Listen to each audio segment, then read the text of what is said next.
ladies and gentlemen, because we can't get away from the fact about no matter how passionate we are about protecting wildlife and animals in this country, ultimately it comes down to politicians to make the decisions and implement the laws that might make a difference to protecting them and their habitats. Wouldn't you agree? And we've got to force those politicians to act.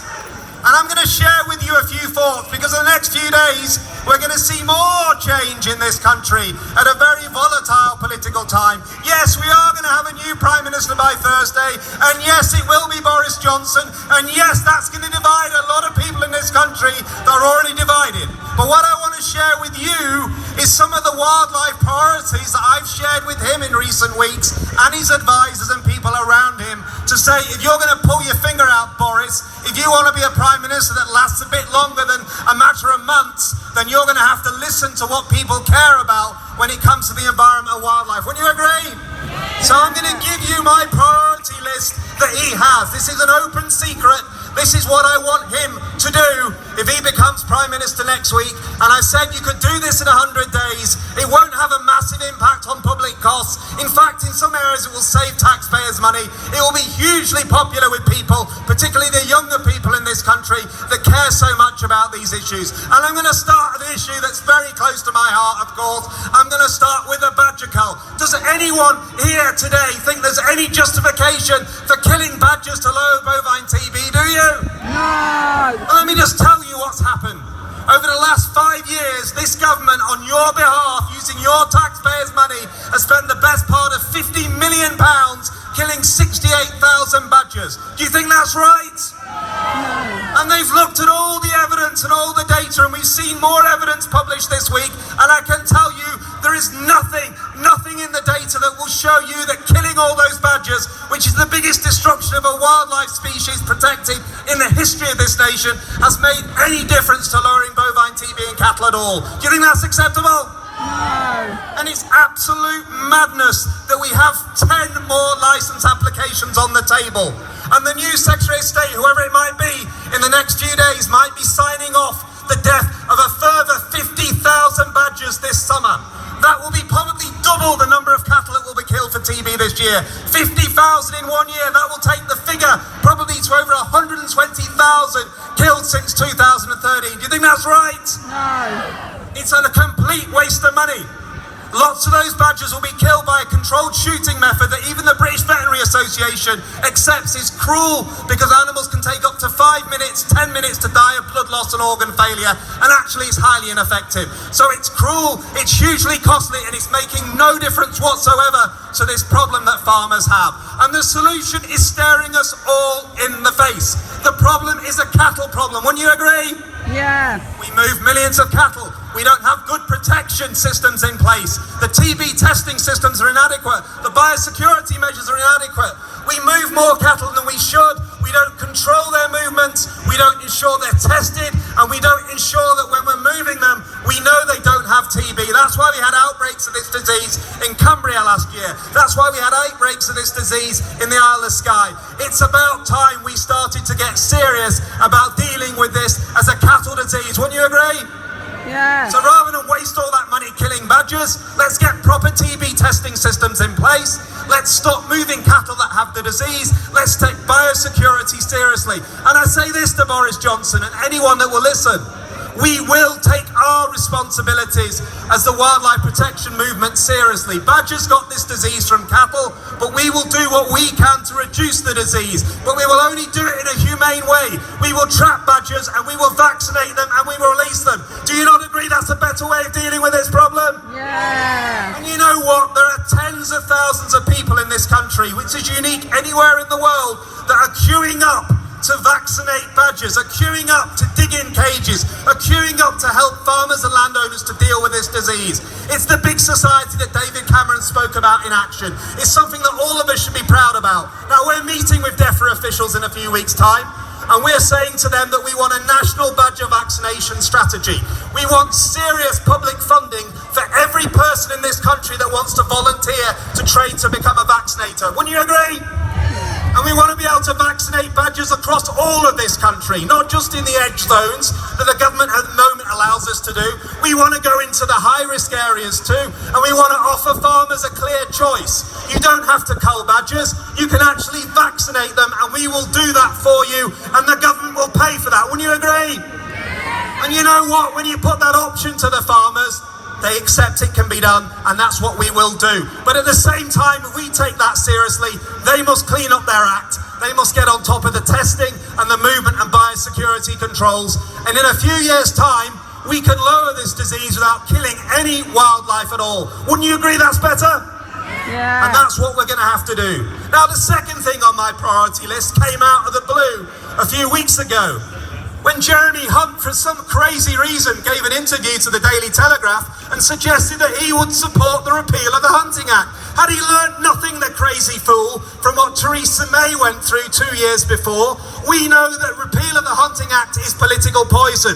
We know that the Hunting Act is the most popular piece of legislation on the statute box. It's been there since 2004. It has the support of over 80% of the population, and we want that act strengthened, not repealed. Wouldn't you agree? So it's clear, there is no more talk of repeal. What you must do is, as Geordie said earlier on today, is let's deal with the loopholes that allow the killing of stags and deers under that act. That's disgusting and should stop. Let's stop the trail hunting, which is nothing more than an alibi to allow illegal hunting. I don't want it on National Trust land. I don't want to see it on any land. It should be illegal. Wouldn't you agree? And let's ensure that we hold those hunts accountable for all the disgusting destruction of wildlife they're doing. Badgers and other species that are paying a price for them going about their pastime, which is inflicting huge cruelty on wildlife. Wouldn't you agree? So that needs to be sorted as well. And then we come to another piece of legislation at the moment, ladies and gentlemen. Michael Gove has done some good work. I would agree with Mark Jones on that. He has a bill going through Parliament at the moment that is going to increase sentences up to 5 years for people that mistreat dogs, cats and livestock. Would you agree that's a good idea? But there's a big problem, ladies and gentlemen, because there's a big elephant in the room. They've not included wild animals in that particular bill. And you know why? Because the hunting and the shooting lobby have pushed back really hard and said, you're not going to hold us accountable for what we're doing. And I'm saying, yes, we are. And if you're going to have a bill that goes through Parliament, you must treat everything equally. So cruelty to wild animals and domestic animals must be treated the same. If someone is treating and mistreating their dog in a city, they should be treated the same as a badger baiter in the countryside. Both of them should be put to court. Both of them should go to prison for up to 5 years. Wouldn't you agree? That's what we want to see, equality in the law. Let's make that happen, and it can happen. And then we come to the National Wildlife Crime Unit. We have a crime unit of ex-police officers and specialists in their field that help to deal with wildlife crime in this country. A small team that fights against raptor persecution, against badger persecution, deals with illegal wildlife trade issues where we see various species parts being traded illegally around the world.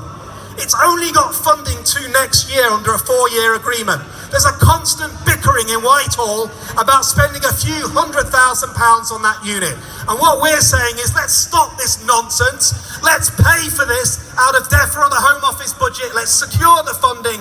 Let's make the National Wildlife Crime Unit a key part of government to show a serious commitment to fighting wildlife crime at home and abroad. Wouldn't you agree? And then we come to our brown hares, ladies and gentlemen, an area that Born Free has been doing quite a lot of work in recent weeks. We are losing our hares at a massive rate in England. We're losing mountain hares at a massive rate in Scotland. But in England, we have no real protection for hares at all. There is a closed shooting season during the breeding season for hares in Scotland. It was introduced a number of years ago under new legislation. But in England, there is no closed season at all. So when the game bird shooting season comes to an end, lots of estates extend the hunting to make more money by allowing a lot of foreign hunters in many cases to come in and shoot hundreds of thousands of hares. When those hares are giving birth to their young, their leverets. So not only are they killing the mothers, they're allowing the leverets to die as a result. That's disgusting, wouldn't you agree? And our hare population has declined massively over the last 30, 40 years, and we've got to get control of it. So what we're saying is we need a new hare protection bill. We need a closed shooting season in England, as we have in Scotland, and it must be applied in a way that will protect hares at critical times in their breeding season. I don't want to see any hares being shot, but I'm not accepting they should be shot when they're giving birth to their young. Wouldn't you agree? So we must deal with that issue as well. So we've got the National Wildlife Crime Unit, we've got the strengthening of the Hunting Act, we've got stopping the badger cull. These issues really matter. And then we come to the issue of trophy hunting. All of us know there is no excuse for this abominable cruelty where we're seeing hunters travelling around the world where you can buy any animal you want online to kill. I spoke out, I did lots of the media work around Cecil 4 years ago. I was very much part of that global debate, so I know what anger was about that issue. But it dissipated. We forget too easily that the hunters keep on going. The South African lion farms keep on growing. And you can go online today and kill a lion, a rhino, an elephant in many parts of the world to order. And that is no longer acceptable in a modern civilized world. Wouldn't you agree? And you know what? There is no reason at all why those permits are still being granted by DEFRA. And I know Michael Gove might get to it next week before he clears out his desk. And I'm hugely grateful for Eduardo. I'm hugely grateful for a man that has driven a campaign from nothing to give it such global consequence. Let's have a round of applause for that huge effort that he's made. And we know that Born Free and Alleviates Cruel Sports and others have really been behind this too. But it often takes one or two individuals to get off their backside and to make a difference. And when we do get this ban, and we will get it, you'll be recognised for your work, and all credit to you and others that have made such an effort. We want to stop this barbarity. We want to show that Britain will play a leading part in the world, and if we ban it here, we want it banned across all of Europe. We want it banned in North America. We don't want the lion farms in South Africa to stay open anymore. Animals should be shot with a camera, not with a gun. Wouldn't you agree? And I know Brexit is a huge issue. I've campaigned against it and will continue to do so. But I'll tell you this. Mark Jones was absolutely right. There's no way we can come out of the European Union and weaken our environment policy. It has to be strengthened. But there are one or two areas that are quite interesting. Many of you might not know here, but actually we give £1.3 billion a year to the European Union aid budget from our own taxpayers' money. Most of that money is spent on humanitarian and other aid areas. Not much of it is spent on any wildlife or nature conservation projects. And we're saying this to Boris and his team: if he does deliver Brexit, and if that £1.3 billion comes back from Brussels, it doesn't just get swallowed up in the Treasury. We're telling him to do two things. Firstly, you set up a new agency of government that will be a biodiversity protection agency on a scale that's not been seen anywhere else in the world. We will empower all this young generation that care in this country about wildlife. We will take the science and the base of zoology and expertise in this country, which is world class. We will set up a new Peace Corps, and we will send our people around the world to protect wildlife and habitats across the globe. Wouldn't you think that was a good use of money if we could do that? And you know what? We can do it, and I think it can happen. And the other thing I would say is part of that money should come back into Natural England's budget, because it's been plundered, it's been cut to pieces, and all credit to Chris Packham and Wild Justice for holding Natural England to account, because we know they are not fit for purpose. There are many good people in that department. It doesn't have enough money, it doesn't have enough resources. So if you're committed to wildlife conservation abroad, you must be committed to wildlife conservation at home as well. So any government that says that needs to do it, and that means it needs to put its money where its mouth is and make sure that agency is properly funded, has the best staff and resources available. Wouldn't you agree? Yeah. Now, politics is about personalities. And there are a few people that I could suggest as Secretary of State to take over from Michael Gove. I know one individual that I think would do a very good job, and I know he's being considered as we talk. I don't agree with him on every political issue, but I know when it comes to wildlife conservation issues like trophy hunting, when it comes to pesticide policy, when it comes to antibiotics in farming, when it comes to the badger cull, when it comes to the ivory trade, he's been there year in, year out. Eduardo knows who he is. I know he is. Mark Jones knows who he is. And we know the National Farmers Union will go ballistic if he's appointed Secretary of State for the Environment on Thursday, and that's Zach Goldsmith. So for all of those reasons, Boris, just go and bloody make him Secretary of State on Thursday, because I'd just like to see how Minette Batters and the NFU react. But I do know that we can get some things done, and I think that's worth doing. And I'll finish on one other issue as well, because this has been playing out for weeks.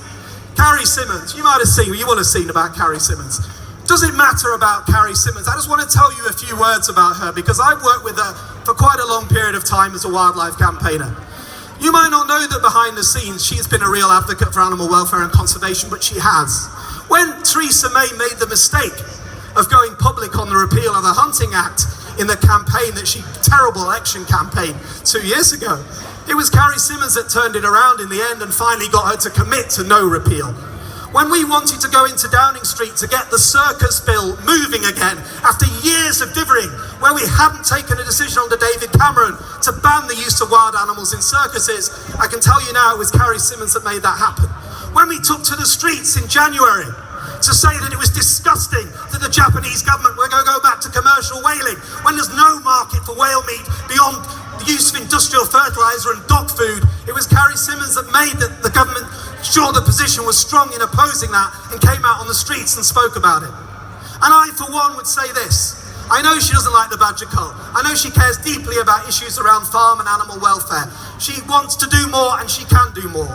And politics is about personalities. So I, for one, would be happy if she goes into Downing Street on Thursday with Boris Johnson. I would be happy if she's shouting in his ear every single day about the issues that all of us care about. Because for too long, the people in Downing Street have not been listening, have not cared, and now we need someone on the inside who does. So party politics aside, good luck to you, Carrie. Strength to your elbow. She's coming to Bird Fair on the 16th with me, with Chris Packham and Tony Juniper on a big panel event. You want to hear from her, you want to see it, you come and put your questions to her. But we need more people like that. We need it in Parliament, we need it in Downing Street, we need it in public life. So today is a case of just keep fighting and keep working. We are making progress. We are winning. We are a caring, compassionate nation. And you know what? The list I've just given you, I think a lot of that could happen over the next 12 months. Regardless if it's a Conservative government, regardless if it's a Labour government, these things are going to happen. They're going to happen because you're going to bring the pressure to bear. And every single politician knows if they want to get re-elected, they're going to have to act on them. So thank you very much. Thank you.